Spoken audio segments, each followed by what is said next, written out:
Bonjour à toutes et à tous. Aujourd'hui, dans la politique, Donald Trump a été invité au Mexique pour Claudia Sheinbaum.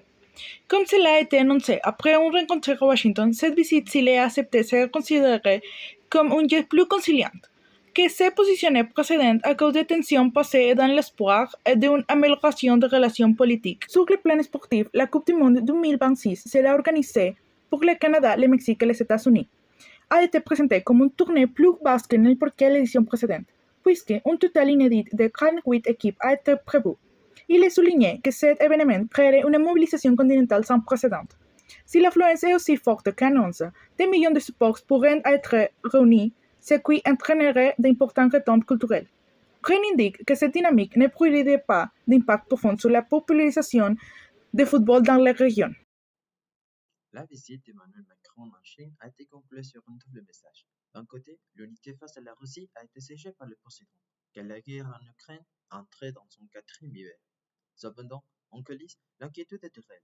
Selon la presse allemande, une méfiance envers Washington aurait été exprimée par Macron. Il craint que l'Europe soit plus isolée par le passé si les États-Unis changent de stratégie.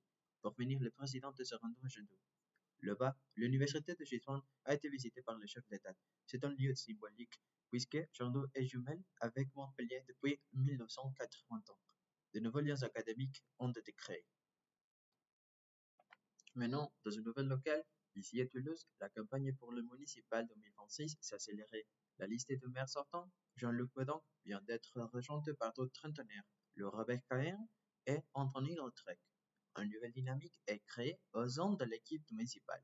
On pourrait dire que ces nouveaux candidats sont plus jeunes que le président. Laura n'appartient pas à un parti politique, car elle privilégie l'engagement citoyen. Quant à Anthony, il aura été choisi pour son expérience d'éducateur spécialisé. Il connaît les difficultés sociales, donc il veut être le porte-parole de la jeunesse.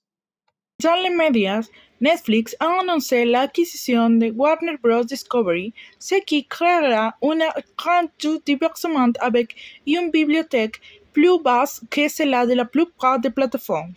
Mais cette concentration pourrait réduire la diversité, car la concurrence serait diminuée et les productions indépendantes ne seront pas toujours favorisées. Dans le domaine culturel et social, une réforme de Louis Delors a été approuvée.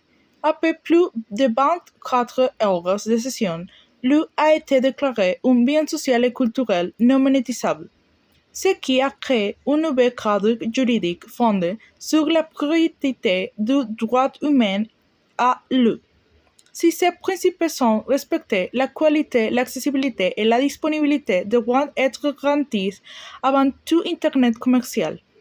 L'ancien système de transmission privée de droits hydriques a été supprimé et un nouveau régime de réattribution étatique sera mis en œuvre, tandis qu'un registre public national de l'eau sera créé pour assurer plus de transparence, conséquence directe de la volonté politique de promouvoir une justice hydrique plus forte que ce qui existait auparavant.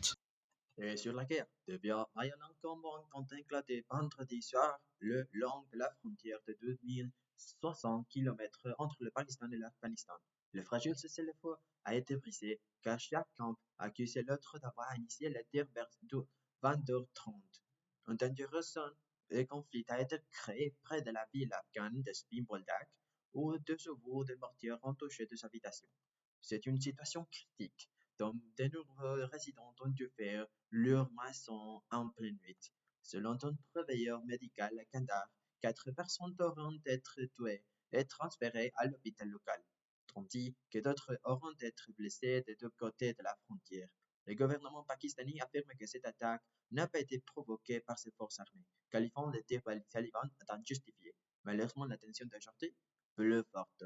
Il y a 2 mois, date à laquelle la Qatar de la Turquie avant de négocier. En économie, un relèvement de 300% du salaire minimum a été approuvé, afin d'améliorer le pouvoir d'achat à condition que l'inflation ne dépasse pas cette hausse. Dans la zone frontalière nord, l'augmentation sera plus faible, 5%, adaptée aux besoins régionaux. Et c'est tout pour l'actualité de ce jour. Merci de votre fidélité. Excellente journée à tous.